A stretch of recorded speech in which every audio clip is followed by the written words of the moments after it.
Real इस्टेटमध्ये तुमचा flat on paper किती स्क्वेअर फीटचा आहे याच्यापेक्षा महत्त्वाचं आहे की तुमच्या फ्लॅटचं लेआउट कसं आहे. का ते तुम्हाला आता सांगतो. समजा तुमचा 1 BHK आहे आणि त्याच्यात समजा 5x10चा तुमचा पॅसेज एरिया आहे. आता 5x10चा पॅसेज एरिया म्हणजे तो झाला 50 स्क्वेअर फीटचा. आता डोंबिवलीसारख्या लोकेशनमध्ये जेव्हा तुम्ही कार्पेट एरियावर पर स्क्वेअर फीट ऑलमोस्ट 10 ते 12 हजार रुपये पे करता, म्हणजे तुमचा 50 स्क्वेअर फीटचे झाले ऑलमोस्ट 5 ते 6 लाख रुपये. आता पॅसेज हा एरिया असा असतो ना जो आपण येण्या जाण्यासाठी यूज करतो. आपण तिकडे काही सामान ठेवू शकत नाही किंवा आपण तो काही डायनिंग टेबल ठेवू शकत नाही किंवा स्टोरेजसाठी यूज नाही करू शकत. त्यामुळे ते 5 ते 6 लाख रुपये तुमचे ऑलमोस्ट वेस्ट होतात. तर त्याच्या बदल्यात आपण काय करू शकतो की आपण कसा लेआउट चूज करू शकतो फ्लॅटचा.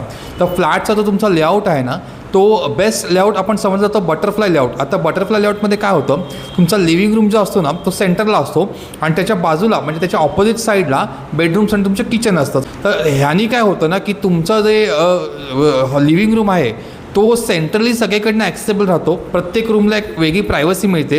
परत ह्याच्यामध्ये 0 वेस्टेज असतं. ह्याच्यामध्ये पॅसेज एरिया नसतो किंवा डेड स्पेस नसते.